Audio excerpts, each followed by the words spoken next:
بسم اللہ الرحمن الرحیم. السلام علیکم. میں ہوں فہیم احمد.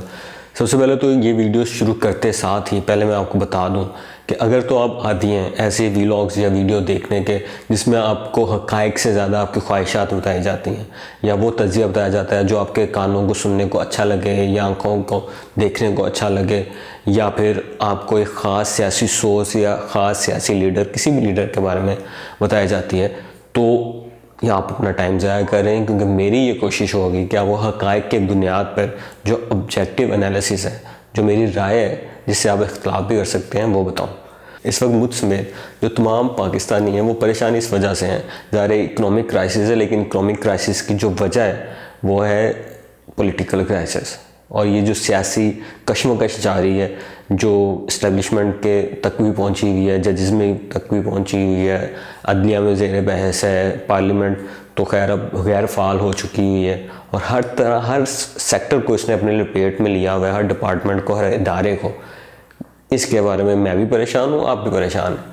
تو آج اس حوالے سے بات کر لیتے ہیں دو کہ سب سے پہلے تو یہ کرائسس بیسکلی ہے کیا، کس طرح بنا، اور اس کے علاوہ اس کے سلوشنز کیا ہیں. لیکن کرائسس بنا اس وجہ سے کہ اس سے پہلے اس ملک میں ایک سیاسی لاڈلا تھا. ٹھیک ہے، اگر آپ کسی سیاسی تجزیہ کار سے پوچھیں، کسی صحافی سے پوچھیں، یا کسی ایسے بندے سے پوچھیں جس نے پاکستان کی تاریخ کا مطالعہ کیا ہوا ہے، تو آپ کو بتائے گا کہ پاکستانی کنسنسس یہ ضرور ہے کہ پچھلے کافی 3 دہائیوں سے تقریباً اس سیاسی نظام کا اگر کوئی لاڈلا تھا تو وہ نواز شریف تھا. ظاہر ہے اسے نکالا بھی گیا، لیکن اس کے باوجود کسی نہ کسی طرح پہ وہ سیاسی نظام کا لاڈلا رہا.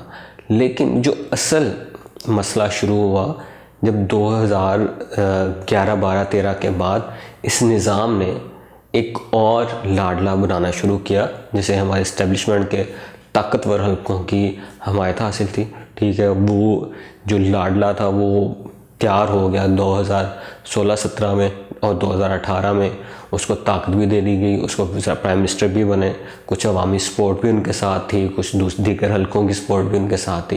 تو جب یہ سلسلہ شروع ہوا تو آپ جانتے ہیں جیسے ایک میان میں 2 تلواریں نہیں رہ سکتی، ویسے ایک سیاسی نظام میں 2 لاڈلے نہیں رہ سکتے.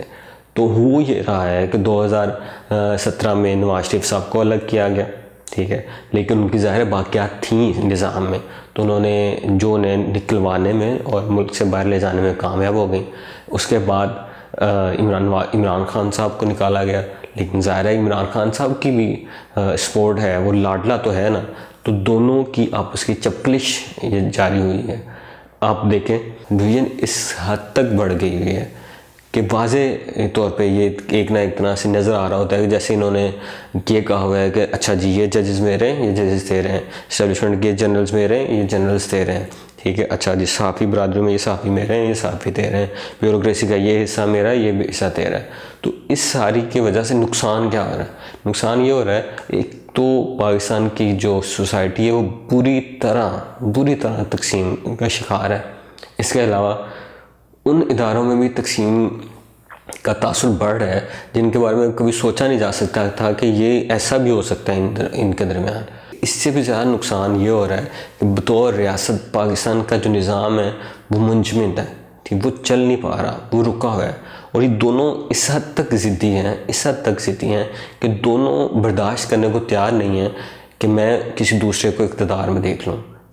نہ نواز شریف صاحب یہ برداشت کر پا رہے ہیں کہ عمران خان اقتدار میں رہے، نہ عمران خان یہ برداشت کر پا رہے ہیں کہ نواز شریف واپس آئے یا ان کی جماعت اقتدار میں رہے. دونوں برداشت نہیں کر پا رہے، کیونکہ سیاسی نظام، ریاستیں صرف ایک وجہ سے مضبوط ہوتی ہیں، وہ یہ کہ جب انہیں سیاسی استحکام ملتا ہے. لیکن جب ایسی صورتحال پیدا ہو جائے کہ لوگ ایک دوسرے کو قبول نہ کریں، سیاستدان ایک دوسرے کو قبول نہ کریں، سیاسی لیڈر ایک دوسرے کو قبول نہ کریں، اور 2 سال بعد 3 سال بعد گورنمنٹ گرا دی جائے، تو یہ جو حال ہو رہا ہے پاکستان کا یہی ہوتا ہے. دیکھیں ریاست کا جو نظام ہے نا، ریاست فنکشنل ہونی چاہیے.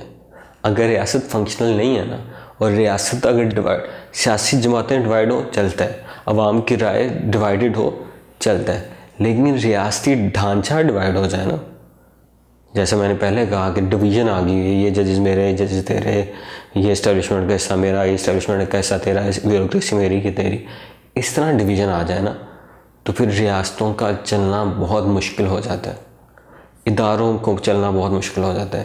اس سے ریاستیں نقصان کی طرف جاتی ہیں. جو ریاست ہمارے نقصان کی طرف جا رہی ہے پچھلے کچھ سالوں سے، جو ایک نظام پٹری پہ ہم چڑھ رہے تھے، وہ ان دونوں حضرات کی وجہ سے بہت زیادہ نقصان اٹھانا پڑا ہے اس ملک کو. لیکن اس سے بھی بڑا مسئلہ، ان دونوں لاڈلوں سے بڑا مسئلہ، وہ لاڈلے بنانے والوں کی لاڈلے بنانے کی خواہش اور ان کو اپنی مرضی و منشا کے مطابق چلانے کی کوشش ہے. آپ کو پتہ ہے یہ پہلی مرتبہ نہیں ہے کہ جن لاڈلوں کو آپ نے کھلایا، بنایا، اور انہوں نے بعد میں آپ کے ساتھ کیا کیا، چاہے وہ الطاف حسین ہوں، چاہے وہ نواز شریف ہوں، چاہے وہ عمران خان ہوں. یہ لاڈلے بنانے کا کھیل زیادہ عرصے تک چل نہیں سکتا، کیونکہ یہ ان نیچرل کی عادت ہے. جو آپ سیاسی بونوں کو بڑا قد دیتے ہیں تو وہی حال کرتے ہیں جو اس وقت یہ سب آپ کا کر رہے ہیں. تو میرے رائے میں اگر آپ چاہتے ہیں کہ تقدس اپنا برقرار رکھیں تو آپ کو ایک سنجیدہ نوعیت کی قیادت جو نیچرل نیچے والی سطح سے، گراؤنڈ سطح سے اوپر آتی ہیں، وہ بننے دینی چاہیے ایک نیچرل پروسیس کے تھرو، تاکہ وہ آپ کی لاجک اور دلائل کی بنیاد پہ آپ سے بات کریں نا. ایسا نہ ہو کہ بس وہ آپ انہیں ان سے کیا کہتے ہیں فیڈر چھین لیں تو وہ آپ کے اوپر ہاتھ اٹھانے شروع کر دیں. ایسے ہی ہو رہا ہے نا. دیکھیں آپ نے ایک بت بلڈ کیا اور لوگوں کے سامنے اس کی ایک دیوار کھڑی کی، برانڈ بنایا اس کو، لیکن جب وہ برانڈ بن گیا اور اس کو آپ نے وزارت عظمیٰ کا فیڈر دیا تو جیسے آپ نے وزارت عظمیٰ کا فیڈر لیا وہ آپ کے خلاف ہو گیا.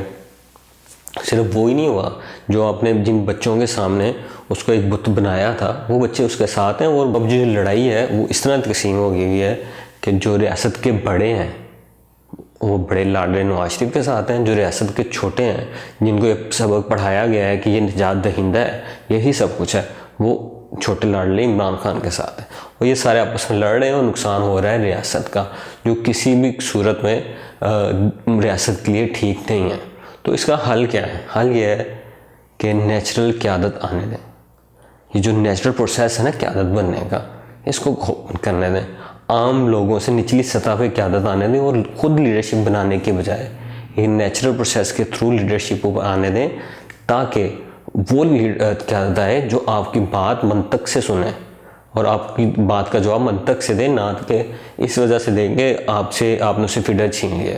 میری جو یہ لاڈلا بنانے والے ہیں نا، ان کو سجیشن بھی ہے اور درخواست بھی ہے کہ یہ جو ہم 2 لاڈلے بنائے ہیں نا، اور انہوں نے جو ملک کا حال کیا ہوا ہے اور جو یہ آپ کے ساتھ انہوں نے سلوک روا رکھا ہوا ہے یا سلوک کرتے رہے ہیں یا کر رہے ہیں، اسے سبق سیکھیں اور اپنی اس خواہش کو ہمیشہ کے لیے ترک کر دیں.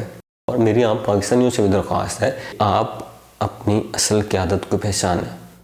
اگر تو آپ کا لیڈر آپ سے جھوٹ بول رہا ہے، منافقت کر رہا ہے، کہتا کچھ ہے اور کرتا کچھ ہے، کوئی بھی سیاسی لیڈر ہے، تو اس سے کنارہ کشی اختیار کریں. جو اس ملک کی اصل قیادت ہے نا، وہ آپ خود ہیں.